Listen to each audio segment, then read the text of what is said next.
Who are you? Stop right there. Go ahead and stop right there. This Idaho State officer is pointing his flashlight at 70-year-old Alan Bruce.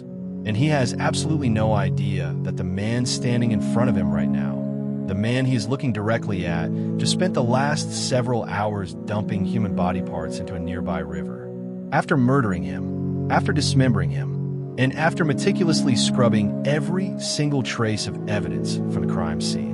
So what are you doing out here? Got a little thievery problem going on down here. Just keeping an eye on things. All right, so you're just watching over stuff then? Yeah, sorry if I got you excited. And just like that, Alan Bruce walks away.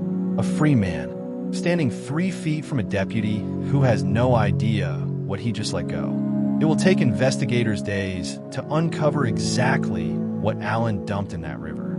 Days of twisted leads, disturbing discoveries, and evidence so brutal that the officers working this case will carry it with them for the rest of their lives. This is what might be the worst crime these small-town officers will ever work. What stinks bad? You can pick your friends and you can pick your nose, but you can't pick your family. There's nobody around.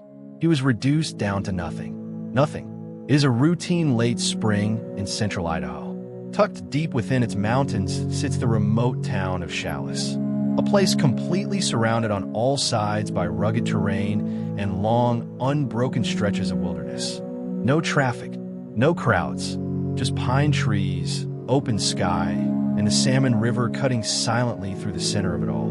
Locals call it the River of No Return. Challis is home to fewer than 1,000 residents. Crime rates here are remarkably low. Serious violent homicides are not just rare. They're essentially unheard of. People here know their neighbors. They leave their doors unlocked. They do not expect the worst from each other. But that is about to change in the most horrific way imaginable. Because a heinous crime has already happened somewhere inside this town. And what is left of the victim is floating in that river right now, waiting to be found, while the man responsible is still walking free among the same 1,000 people who have no idea any of it happened. The investigation begins on an early Saturday afternoon, less than a year ago, when an elderly woman walks through the front door of the local police station to report someone missing. When he is upset, I am just surprised he has not come back. That is why I am concerned. Do you know what he was wearing when he left? Pair of boots, blue jeans, I think it was a dark t-shirt and a baseball cap. And he's got his little pug Ryder. That dog is with him everywhere he goes. Who is Patrick to you exactly? He is one of my kids, one I took under my wing. So not biological? No, but mine. The man in those photos is 47-year-old Patrick Shelton. His adoptive mother Helen goes on to explain that Patrick spends the majority of his time up in the surrounding mountains cutting and selling firewood, often working well into the late hours of the night. He always has his chainsaw with him. He carries at least one weapon on his person at all times. And his dog Ryder never leaves his side. Not ever. There is one more important detail about Patrick. He does not have a fixed place to live.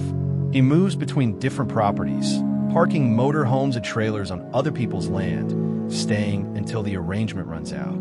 And when it comes time to leave, Patrick does not go quietly. He has a pattern of disputes, arguments, and ongoing conflicts that follow him from property to property. In most missing person cases, investigators spend days waiting for a solid lead to surface. In the town of Challis, that process is about to be cut very short. I remember you mentioned something about Patrick going to Alan Bruce's property and there being some kind of conflict recently. There's been, yes. Do you know what it was about? He was supposed to go out there and move his motorhomes. When he got there, Alan had already moved them himself. Used a bulldozer, probably wrecked the transmissions completely. Patrick was not happy about that at all. The name Helen mentions immediately rings a bell. Officers know exactly who she is talking about. 70-year-old Alan Bruce is a local resident with a rural property sitting just outside town. He does welding, mechanical work, odd jobs here and there, but that is not what people in Challis know him for. Alan has a reputation built entirely on conflict, on disputes, on a hair-trigger temper that has gotten him reported more than once. Earlier that same year, he was reported for allegedly throwing gas bombs and setting a woman's property on fire. This is not a man who lets things go.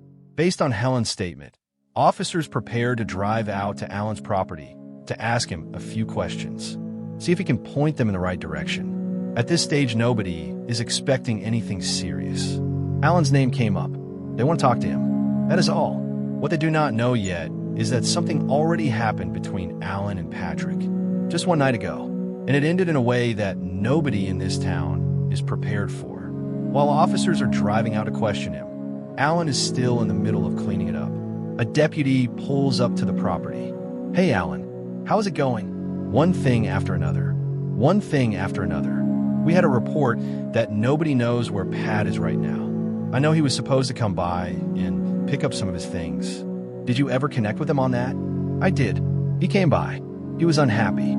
Very unhappy. But it was just words. He said he wanted to go cut some wood, make a little money. He is probably broke down out there somewhere." "When was this?" 2 nights ago. Thursday night." The deputy notices something immediately. Alan's answers are short, controlled, each one measured before it comes out. Almost like he has already thought through exactly what he is going to say before the question is even finished. And as the conversation continues, it gets stranger. Alan begins walking the deputy around the property, casually pointing out Patrick's belongings still scattered across the lot, offering explanations for everything without being asked. He seems cooperative, almost too cooperative, too smooth for a man who supposedly has no idea where his former business partner disappeared to. There's a very specific reason Alan is staying so composed right now. Because while he is standing here having this calm, unhurried conversation with a deputy, there are barrels sitting less than 20 feet away with Patrick Shelton's dismembered body parts hidden inside them. A second officer is quietly requested to the scene. Once they arrive, Alan shifts again, more composed, more careful with every single word. But despite that shift, he does give deputies something useful before the conversation ends. A location, a remote area roughly 20 miles out near the river of no return, where Patrick was known to go and cut firewood. A spot only Alan had been taken to. Before heading out, their deputies take a quick look at Patrick's motor home still sitting on the property. The doors are ratchet-strapped shut. Looks like the lock has been cut. Are these your footprints? No. The locks have clearly been tampered with. Alan claims it is because he had to move the motorhome himself due to the ongoing disputes between them. It sounds plausible, but without a warrant, officers cannot go inside. So they step back, leave the scene, head toward Big Hill where Patrick might be. At this stage, there is still no confirmed crime. Alan has been cooperative and nothing points directly to anything serious. But by the end of this night, police will have more than one suspect in what might be the worst crime this town has ever been forced to reckon with. Roughly 2 hours later, deputies arrive at Big Hill. On the ground, they notice tire tracks pressed into the dirt and begin following them along the trail. And as they continue further in, something comes into view in the distance. A red pickup truck, damaged windshield, matching Patrick's vehicle exactly. "Pat, hello, Pat, it is the county sheriff's office. Can you hear us?" Silence. Then, movement inside the cab. Dog is in the seat. Alive. What was the dog's name? Ryder. Ryder. Buddy. Ryder. He has been in here a while. He has messed himself. Oh, he is moving. He is definitely moving. Hi, baby. We're going to get you some water. Okay. Miraculously, Patrick's dog Ryder is still alive after spending 2 full days locked inside that truck. Severely dehydrated, disoriented, but alive. As deputies carefully pull him out and get him water, they notice something important. Patrick's chainsaw is missing from the truck. He goes nowhere without that chainsaw, which means there's a chance he is still somewhere close by. And then Ryder starts reacting, nose working, body pulling towards something in the air that none of the officers around him can detect. Dogs like Ryder have a sense of smell up to 100,000 times more powerful than a human being, comparable to a trained police canine unit. Without realizing it, these officers may have just stumbled onto the strongest lead they have, and Ryder might be about to walk them directly toward the answer. I kind of want to walk him down toward the river, see if his behavior keeps pointing that direction. Let's walk him. Come on, buddy. I'm literally arguing with a dog right now. As it turns out, the dog picks up a scent, but cannot lock onto any single location. He circles, He pulls in multiple directions. He cannot settle. And the reason for that is something these officers have not come close to realizing yet.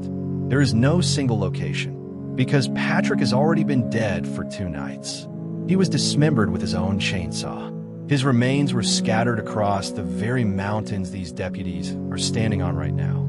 And some of what was left of him is already moving downstream through the river of no return, less than 20 miles from where Ryder is standing pulling at the air. None of this is visible to anyone yet.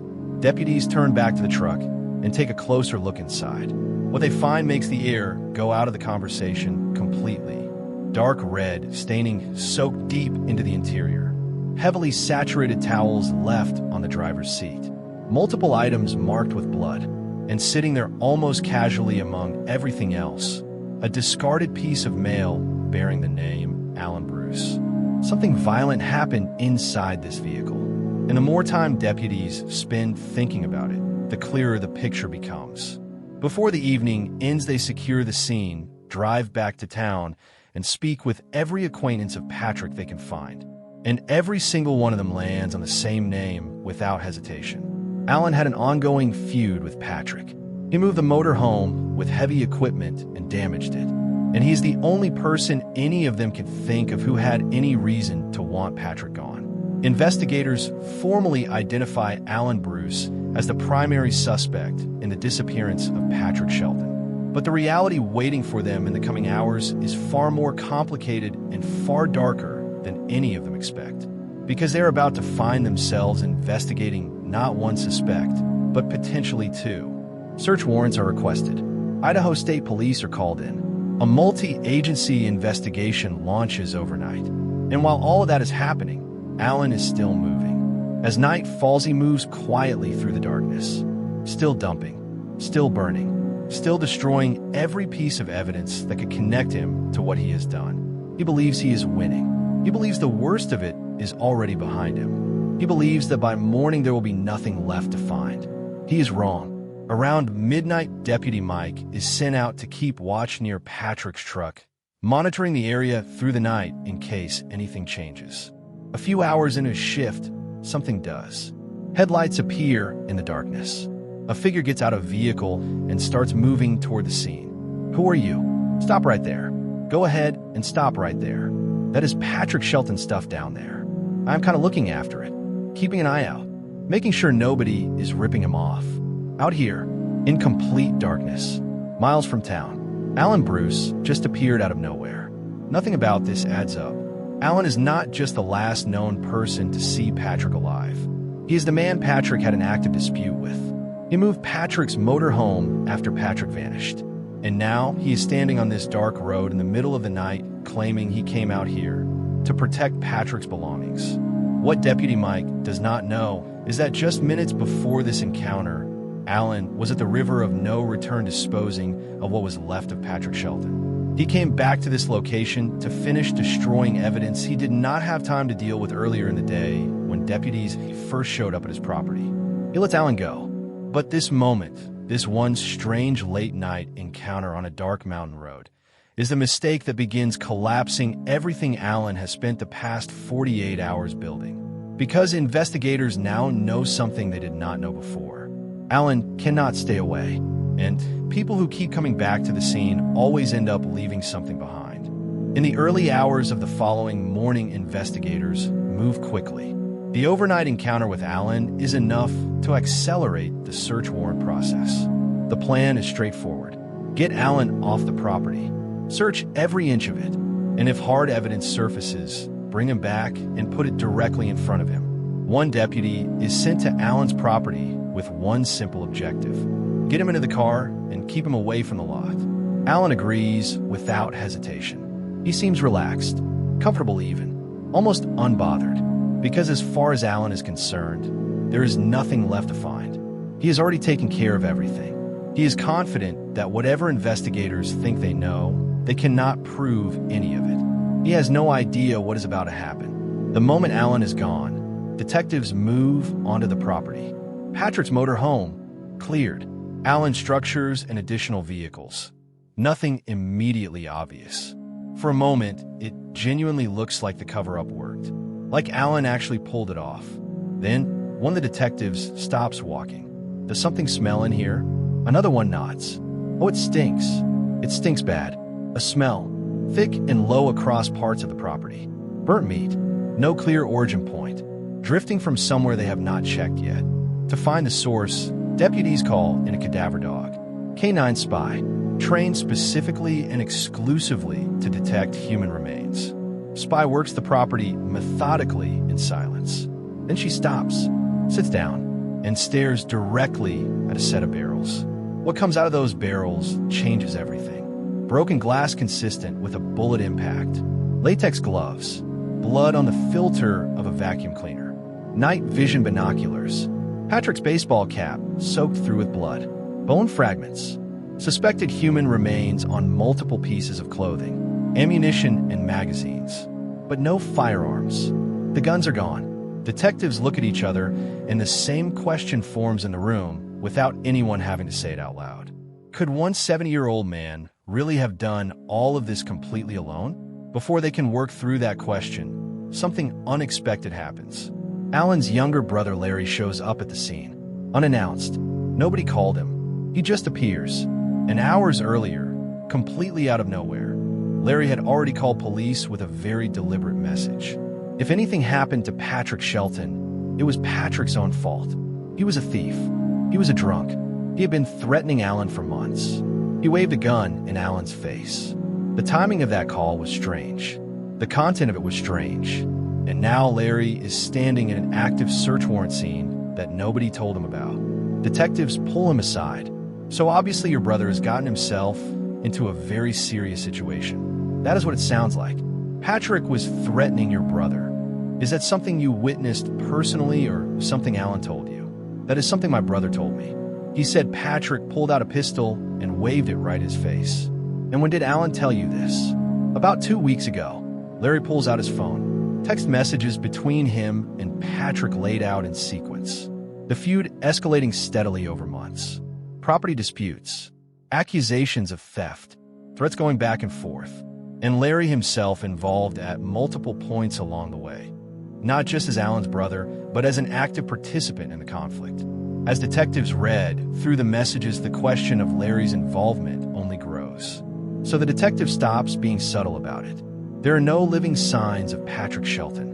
One of the things I cannot wrap my head around is how one man, not a large man, pulls something like this off by himself. If he shot someone and needed to move a body, who would he call? Larry goes quiet for a moment. "I have no idea. He would not call me. I'm not saying he did. I am asking who would he reach out to. I genuinely do not know anybody who would help somebody commit a crime like this." Then Larry says something that catches everyone in the room off guard. "You can pick your friends. You can pick your nose. But you can't pick your family." And just like that, the energy in the room shifts. Larry stops defending his brother. He stops being certain. For the first time, he starts to see things the way investigators have been seeing them all along. With nothing more to establish, police wrap up the interview. Larry's involvement remains an open question for now. But there's no more time to sit on it because Alan is still waiting in that car, completely unaware of what has just been pulled out of his barrels. Here is the problem investigators are now staring at. They have enough to arrest Alan. The evidence on the property makes that clear. But they do not have a body, and they do not have a confession. And in a murder case, especially one this unusual, both of those things matter enormously. Without them, a skilled defense attorney can build just enough reasonable doubt to walk Alan out of a courtroom a free man. So investigators make a decision. They bring Alan back to the property, back to the exact physical space where they believe Patrick Shelton was killed. This is a deliberate strategy used by experienced detectives called crime scene exposure. Placing a suspect inside the location where the crime occurred creates a specific kind of psychological pressure that is extremely difficult to maintain a lie against. The physical reality of the space makes the weight of what happened there harder to push away, and that pressure often produces what nothing else can: a crack. We have a cadaver dog that has been alerting across multiple locations on this property. Bone fragments. The only thing that animal is trained to respond to is dead human beings. There were 2 people here that night, Alan. You and Patrick. If you did not do this and somebody else did, point me toward them. I cannot do that. Did you burn a body, Alan? Silence. A long silence. Yeah, I did. You did not tell anyone. I have never been in this situation before. Did you chop him up? No. I put him in a burn pile with wood underneath. And, yeah, I did. I took the chainsaw to him. Where's the chainsaw? Gone. I burned it too. Where are the remains, Alan? Where can we find him? Alan looks up from the ground. There is no body. He was reduced down to nothing. Nothing. Alan goes on to claim self-defense. Says Patrick came at him first. Came onto his property after dark with a gun drawn. That it was his life or Patrick's, and he chose his own. Maybe that part is true. But here is what no self-defense claim will ever be able to explain. Why a man who genuinely feared for his life then spent the next 48 hours running a chainsaw through the body, burning the pieces, dumping what remained in a river, coming back in the middle of the night to destroy more evidence, and then standing in the dark in front of a deputy claiming he came back to protect the dead man's property. That is not what fear looks like. That is what guilt looks like. Alan Bruce is arrested, charged with first-degree murder and multiple additional charges. Dive teams are immediately deployed to the sections of the Salmon River where Alan said he dumped the remains. They find nothing. The river of no return kept its name. In the days that follow, investigators get a warrant for Alan's phone. And what they find inside, it becomes the most important evidence in the entire case. Text messages from May 7th. Patrick to Alan. You will be seeing me soon. Make your peace. Alan's response. Never come to my property after dark, or else. And then buried inside the camera roll, a photograph. Patrick Shelton, dead, sitting inside the cab of his own truck. His silver pistol lying on the seat beside him. Timestamp, 6:25 in the morning. May 8th, Alan took a picture of the body. When asked why, he said he needed proof. In case he ever needed it later. In case he ever needed it. Months later, in July 2025, fishermen out on the Salmon River spot something unusual floating downstream. A burn barrel. Officers and divers recover it and transport it for examination. It is empty. Whatever was once inside, it is long gone, carried away by the same current that took everything else. The missing firearms eventually surface at the home of one of Alan's associates. The man claims Alan brought them to him and asked him to sell them on his behalf. Investigators examine every connection they can find, every associate, every conversation, every thread that might lead somewhere. In the end, no evidence ties anyone else, not the associate, not Larry, to the murder or the cover-up. Alan acted alone. In October 2025, Alan's initial charges are reduced to second-degree murder and destruction of evidence. He enters what is known as an Alford plea, a legal acknowledgement that prosecutors have sufficient evidence to convict him, while he personally continues to maintain his innocence out loud. In November 2025, a judge denies Alan's last-minute attempt to withdraw that plea and sentences him to 20 years in prison. He will not be eligible for parole for at least 10 of those years. When that date arrives, he will be well into his 80s. And here's where the story ends. Not with a body recovered. Not with a grave for Patrick's family to visit. Not with the kind of closure that lets people move forward and breathe again. It ends with a river that kept its secret. A man sitting in a prison cell, still calling it self-defense. And a family left to grieve someone who went up into those mountains one ordinary night to cut firewood and never came back down. Patrick Shelton was 47 years old. He had a dog who survived him.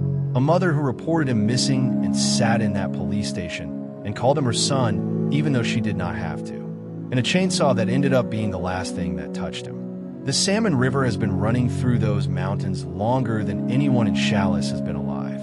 It has not stopped for any of this. It does not give anything back. They call it the River of No Return. Now you know exactly why. But the sentencing is not where this story actually ends for the people left behind. Because a courtroom date and a prison number do not answer the questions that Patrick's family wakes up with every single morning. Where exactly did it happen? What were his last words? Did he know what was coming, or did it happen before he had time to understand? Did he call out for anyone? Did anyone hear him? Those questions do not have answers. They never will. Because the only person who knows the full truth of what happened on that property on the night of May 8th is sitting in a prison cell, maintaining his innocence, and has no intention of filling in the gaps. Alan Bruce took a photograph of Patrick's body before he did anything else. He took that photograph and then spent the next 48 hours making certain that no photograph would ever be the only evidence of what Patrick looked like after that night. He ran a chainsaw through the body. He burned the pieces. He made multiple trips to a river that runs fast and cold and does not give back what it takes. He was methodical about it. He was patient about it, and he almost succeeded. There's a detail from this case that investigators have never been able to fully close. The firearms. Patrick's silver pistol and the rifle that went missing from the property both ended up at the home of one of Alan's associates in the days after the killing. The man says Alan brought them to him, asked him to sell them, said nothing about why he wanted them gone. Think about the sequence of that. Alan kills Patrick, spends 2 days destroying the body and cleaning the scene, drives Patrick's truck 20 miles into the mountains and leaves it there with Ryder locked inside, makes multiple trips to the river at night, burns everything he can burn, and then at some point in all of that, he also removes 2 firearms from the property and delivers them to someone else and asks that person to sell them. All of that happened in a window of roughly 48 hours. For a 70-year-old man working alone, that is an almost incomprehensible amount of activity. Physical, logistical, psychological, and he kept it together through all of it. Stayed composed when deputies showed up at his door, gave him a location to search, drove out to the scene in the middle of the night to finish what he started, stood in front of a deputy in the dark and looked him in the eye and explained that he came out here to protect Patrick's property from thieves. The human capacity for deception under pressure is something investigators who have worked this kind of case for decades still find remarkable. It does not matter how old the person is. It does not matter how severe the crime. There is something in certain people that simply switches into another mode when survival requires it. Alan Bruce operated in that mode for 2 full days. And then he sat in a car on his own property and waited calmly while investigators pulled bone fragments and blood-soaked clothing and Patrick's baseball cap out of the barrels sitting 20 feet from where he slept. The Cadaver dog K9 spy alerted on multiple locations across that property. Not just the barrels, multiple locations. That detail sits with you when you think about what those 48 hours actually looked like from Alan's perspective. The work he was doing, the decisions he was making in real time about what to burn and what to seal and what to take to the river and what to bury and where. He was not panicking. He was not erratic. He was solving a problem methodically in the way that someone solves a problem they have thought through in advance. That is the part of this that investigators found most disturbing. Not the crime itself, as horrific as it was, but the calm that followed it, the planning. The execution of the cover-up with the same steady, deliberate attention that Alan applied to his welding and his mechanical work and every other practical problem he had solved over the course of his 70 years. It suggests that somewhere in the days or weeks before May 8th, Alan had already considered what he would do if things came to a head with Patrick. The text message he sent the day before, "Never come to my property after dark or else," reads differently with that in mind. It reads less like a warning and more like an instruction he was prepared for Patrick not to follow. Ryder the pug was placed in the care of Patrick's family after being recovered from the truck on Big Hill. He survived 2 days without food or water, locked inside a vehicle in late spring temperatures. Severely dehydrated, disoriented, but alive. There is something about that detail that people who follow this case tend to hold on to. In a story where almost everything was taken and destroyed and lost to a river, the dog made it. The one living thing that was with Patrick in those mountains in the final days of his life survived and came home. Ryder could not tell investigators what he knew, could not point them to a single location, could not give them what they needed to find Patrick. But he tried, standing on that hillside with his nose working the mountain air and his body pulling toward a scent that was everywhere and nowhere. He tried. Helen still lives in Challis. The woman who walked into the police station on a Saturday afternoon and sat across from a deputy and described what Patrick was wearing and said he was one of her kids. she is still there. Still in the same small town where all of this happened. Still living among the same 1,000 people who were here when it unfolded. She does not have a grave to visit. Does not have a place to go when she needs to be near whatever is left of the person she called her son. The river took that from her the same way it took everything else. What she has is the knowledge that people looked for him. That investigator stayed with it. That the evidence was gathered and preserved, and that the man who did this is sitting in a prison and will be there for at least another decade. Whether that is enough, whether anything could ever be enough, is not a question this story can answer. In criminal cases built on circumstantial evidence and a confession obtained under psychological pressure without physical remains, the outcome is never guaranteed. Alan's defense team understood that and worked it. The Alford plea was not a concession of guilt. It was a calculation, a way to limit the damage while preserving the ability to say, "I did not admit to anything." He still says that. He still maintains that what happened on May 8th was self-defense. That Patrick came onto his property after dark with a gun and gave him no choice. That everything that followed, the chainsaw, the burning, the river, the barrels, the midnight drive to the scene, was the panicked response of a frightened old man who did not know what else to do. And maybe there is a version of a jury somewhere that hears that story and finds enough doubt to hesitate.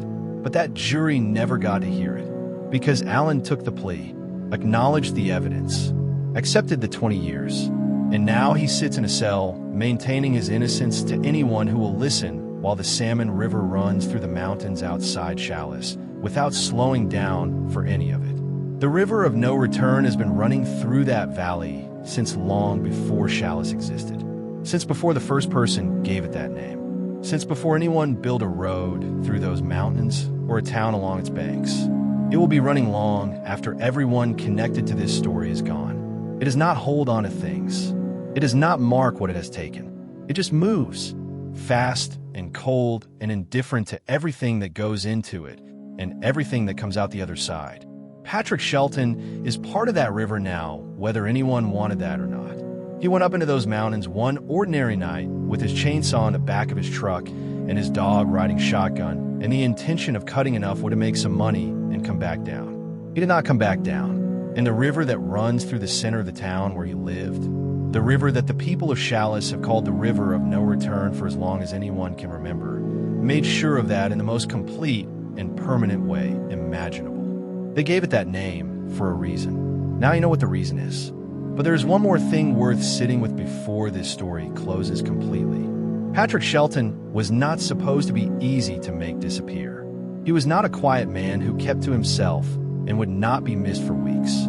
He had people. He had Helen. He had acquaintances across Challis who knew his truck and knew his dog and knew that when Patrick went up into those mountains, he always came back down. He had a pattern and a presence and a life that other people were aware of, even if that life was complicated and difficult and full of the kind of friction that follows certain people everywhere they go. Alan knew all of that. He knew that Patrick going missing would generate questions almost immediately. He knew that his name would come up. He knew that the conflict between them was not a secret, and that the moment someone reported Patrick on the first call deputies made would probably be in his direction. He knew all of that, and he went ahead anyway. That tells you something important about the state of mind Alan Bruce was in on the night of May 8th. He was not thinking about consequences. He was not weighing options. He was not calculating risk the way a person does when they are making a rational decision with a clear head. He was reacting. Whether Patrick truly came onto that property with a gun drawn and a threat on his lips, or whether Alan had been building toward this moment for weeks and simply needed a reason to pull the trigger. Something broke open on that night that had been under pressure for a very long time. And once it broke, there was no putting it back. What investigators found most striking about Alan's behavior in the hours after the killing was not the violence of what he did. It was the order in which he did things. He did not call anyone first, did not reach out to his brother, did not sit with what had happened and try to process it before deciding what to do next. Did not spend any time in the kind of shock that overtakes most people in the immediate aftermath of something this severe. The first thing he did was take a photograph. Then he started working. The chainsaw, the burn pile, the bleach and the garden hose, the barrels. The multiple trips to the river in the dark, the careful attention to what could be identified and what needed to be destroyed, the decision to move Patrick's truck 20 miles into the mountains and leave it there with Ryder inside as a kind of misdirection. As if the presence of the truck in a place Patrick was known to frequent would point investigators away from the property and buy Alan the time he needed. It almost worked. If Ryder had not survived, if the blood in the truck had not been so extensive, if the piece of mail with Alan's name had not been sitting there on the floor of the passenger side, if any one of those details had gone differently, the investigation might have taken days longer than it did to circle back to Alan's property. Days that Alan would have used to finish what he started. As it was, he still had almost enough time. The cadaver dog found what she found in those barrels, but the river kept everything else. Almost enough time. Almost. There are people in Challis who knew both men. People who had dealt with Patrick's stubbornness and his temper and his refusal to move when it was time to go. People who had watched the conflict between him and Alan build over the preceding months and had thought to themselves that someone needed to intervene before it got out of hand. Nobody intervened. That is not an accusation. In a small town where everybody knows everybody, there is a particular kind of reluctance to get involved in disputes between people who are both known to be volatile. You stay out of it. You hope it resolves itself. You tell yourself that grown men will eventually find a way to step back from the edge. Sometimes they do. This time they did not. And the people in Challis who watched it building are left now with the particular weight of wondering whether a different conversation at a different moment might have changed the way this ended. Probably not. Some things build past the point where a conversation can redirect them. But the wondering does not stop just because the answer is probably no. Alan Bruce will spend the next decade, at minimum, inside a prison cell. He is 70 years old. He will be 80 before he is eligible to walk out. And even then, parole is not guaranteed. The nature of the crime, the extent of the cover-up, the absence of any real remorse in anything Alan has said publicly since his arrest.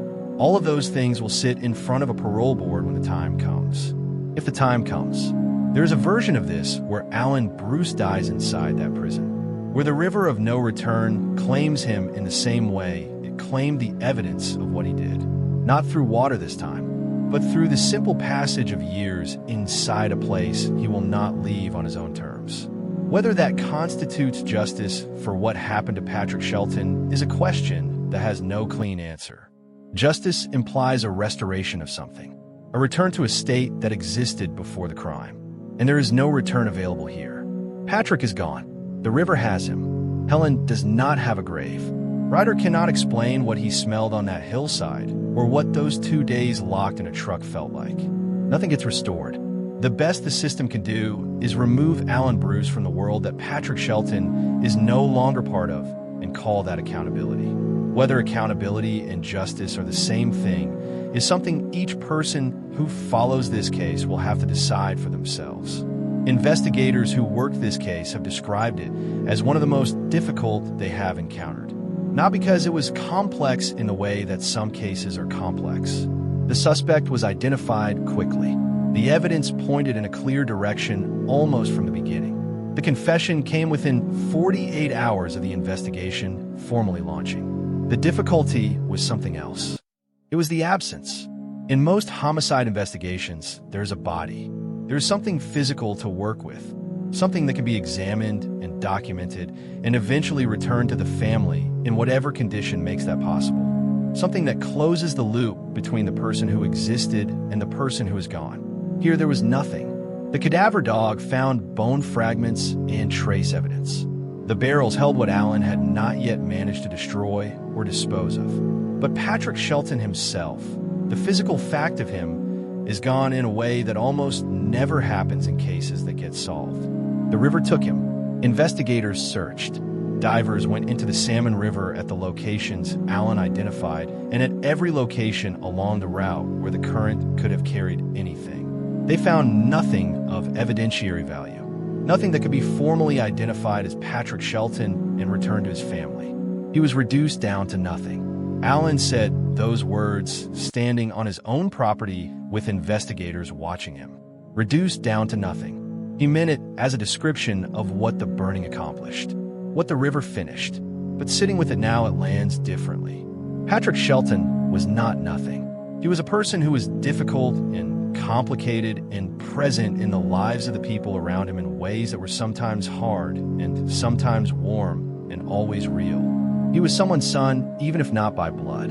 He was a man who worked in the mountains and kept a pug by his side everywhere he went, and never went anywhere without his chainsaw, because that chainsaw was how he made his living, and his living was something he had built for himself in the only way he knew how. He was not nothing. And the fact that a 70-year-old man with a chainsaw and a burn pile and a river managed to make it so that almost nothing of him physically remains does not change what Patrick Shelton was when he was alive. It just means the river got to keep him. Challis is still there. The mountains are still there. The river is still running. The 1,000 people who live in that valley are still going about their lives in the particular way that people do in small remote places where the nearest traffic light is an hour away, and the silence at night is the kind of silence that city people cannot fully imagine. Most of them know what happened now. Most of them know the names. Most of them have driven past Alan's property at some point and looked at it differently than they used to. The property itself sits empty. The structures are still there. The outbuildings, the fence line, the place where the barrels were found, the ground where K-9 spies sat down and stared and told investigators everything they needed to know without making sound. Nature does not hold on to things the way people do. The seasons come and go over that property the same way they do everywhere else. The snow comes in winter and melts in spring, and the grass grows up through the places where things happened and covers them over like nothing was ever there. The river keeps moving. It always keeps moving. On the night of May 8th, Patrick Shelton drove out to Alan Bruce's property for the last time. He drove through the dark on roads he knew well, through mountains he had spent years working in. He had his reasons for going. He had his grievances and his anger and his sense that something owed to him had not been paid and needed to be settled. Whether he knew how far Alan was willing to go that night is something nobody will ever be able to say for certain. Whether Alan knew before Patrick arrived what he was going to do is something Alan has never answered directly. What is known is what happened after. 2 days of the most methodical and sustained destruction of evidence that the officers of Challis, Idaho, had ever been asked to investigate. A cover-up so thorough that the river kept most of it. A dog that survived when it probably should not have. A piece of mail on a passenger side floor. A cadaver dog that sat down in front of some barrels and changed everything. And a photograph on a phone, taken at 6:25 in the morning, before anything else was done, before any decision was made about what came next. The first thing Alan Bruce did after Patrick Shelton died on his property was pick up his phone and document it. That photograph exists. It is evidence now. It sits in a case file somewhere and tells a story about the man who took it that no amount of self-defense claims or Alfred pleas can fully walk back. It tells you who Alan Bruce is in the moment that matters most. Not the killing, not the cover-up, not the midnight drive to a river with barrels in the back. The photograph, taken calmly, at 6:25 in the morning, before he called anyone, before he told anyone, before he did anything except make sure he had a record of what he had done. That is who Alan Bruce is, and that is where the story ends. Not with the river, not with the sentencing, not with the cell door closing. With a photograph taken in the early morning light by a man who looked at what he had done and reached for his phone and pressed the button